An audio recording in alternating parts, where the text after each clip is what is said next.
Now, face the mighty bison. For certain characters whose performance stood out, we reduce their effectiveness within a range that does not affect their behavior in order to maintain stability. It's pretty interesting, right? Because a lot of people are very upset with the balancing of this game. But the developers, they don't want to balance the game while the tournament is going on. You know, they're getting into the finals, the regionals, and LCQ, all that stuff. Don't it take place in December? So you have all of October, then you have all of November, then the finals. In my opinion, I do think they could do some kind of tweaks to the game, players adjust and adapt, and then be prepared for the finals. And I don't know if you guys think this is a good or a bad thing, right? Because they want to not damage the integrity of tournaments so they don't bounce the game. You could assume that they will do the same thing for season 2.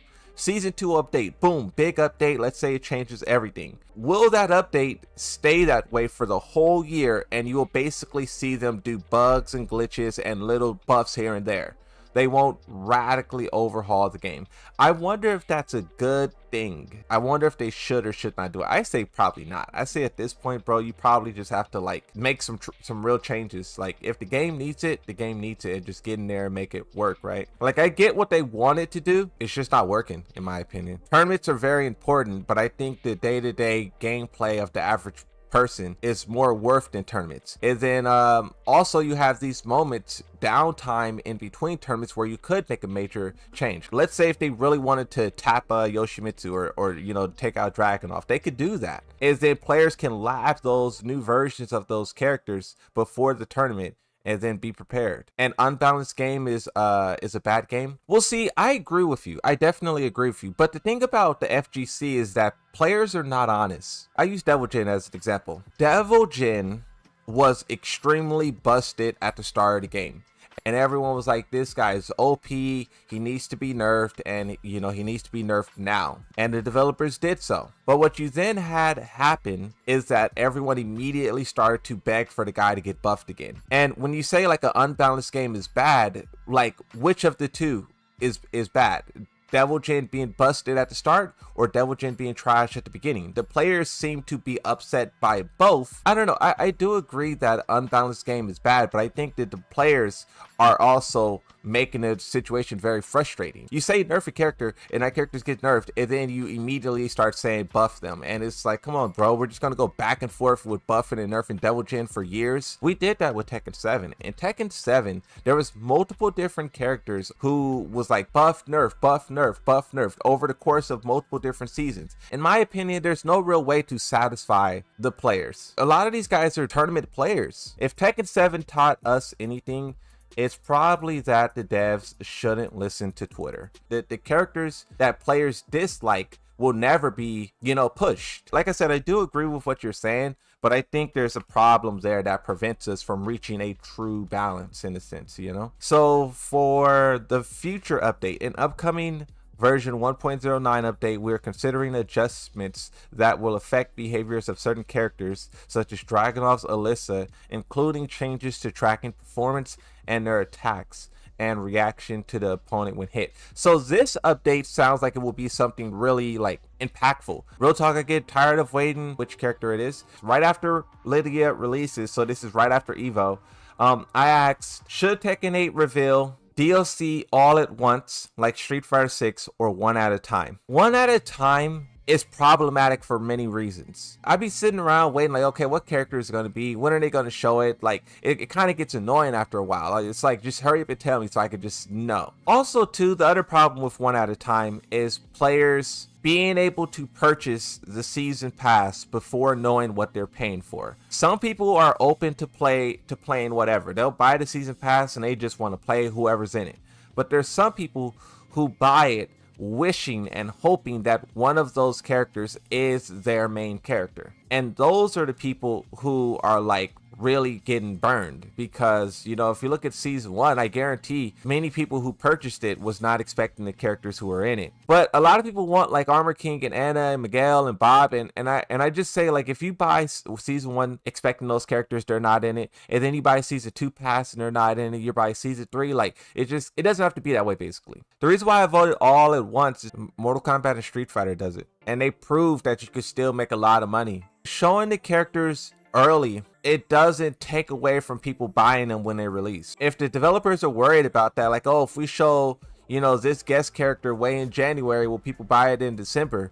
Basically, Street Fighter and Mortal Kombat shows yes, people will still be excited. Akuma was actually leaked, and then people purchased him almost 2 years later, and he was still one of the most played characters in the game. This is their most current usage data. This is posted October 12th, so this is literally like yesterday, right?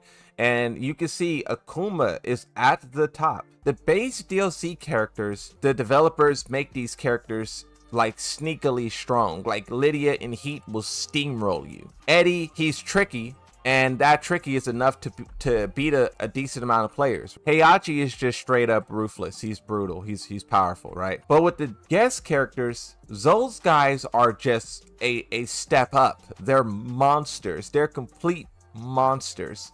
Akuma, Geese, Noctis, and even though Negan wasn't that busted, I think, like, in a tournament sense, he wasn't busted, which, to be fair, Nee and a lot of other people used him in tournaments and did very well with him, so you can argue he was a tournament monster. But we never really seen him dominate the way Geese and Akuma did, right? So we can't label him as a tournament monster. He was just tournament viable, right? But in terms of an online sense, Negan had everything going for him. Guest characters are just very strong, it seems, and not even just for Tekken, but for other games. And I wonder, how will that trend continue? I'm gonna look up Street Fighter tier list real quick. I want to see what people are saying about Terry. This is Tokido's tier list, and Tokido has him in E tier. Yeah, he's not the best, but he's really fun to play in my opinion. I like that. I like the idea of a character being fun instead of powerful. And this is why I never really, you know, okay, let's talk about, you know, Yoshimitsu and whatnot, right? I'd rather have fun and lose than the character be super OP and I could just win for free. It's just not, you know, for me, you know, it's not about winning. It's about like the moment to moment, you know. I think Tekken 8 is losing that. With all of these big moments everywhere, these huge combos everywhere, it kind of diminishes the whole thing, right? It's all turns to mush, in my opinion. Balancing should be based off stats, and community feedback is the only way to make people happy while not buffing or nerfing. The reason why I disagree with this part right here. Balancing should be based off stats. And it's not that I disagree and say that you're wrong, it's that I disagree and say players wouldn't like that. So when you look at how Tekken 7 ended, Yoshimitsu was at the bottom. When you look at how Tekken 8 begun, Yoshimitsu's at the top.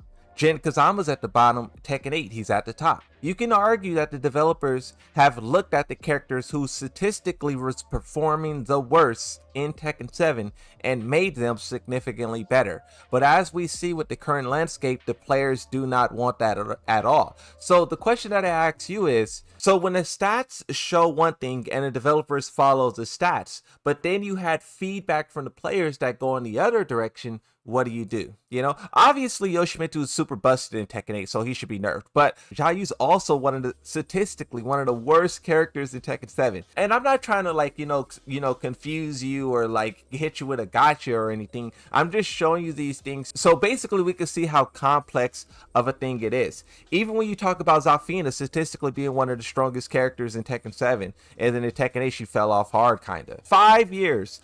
Jin, Steve, and Yoshi was right here. People would talk about Jin, you know, when his I think it's called like his Savage Sword or something like that. When those moves got nerfed and stuff, players would get upset, right? But no one said anything about Yoshimitsu being low tier. No one. I remember when I used to talk about how trash Yoshimitsu was in Tekken 7, and people would be like, he's powerful. What do you mean Yoshimitsu's trash? But now we see with a actual powerful Yoshimitsu how trash this one really was. But I don't know, we'll see what the developers do, right? We'll see. I just like to bounce these ideas off of you guys, you know. Let's see what your takes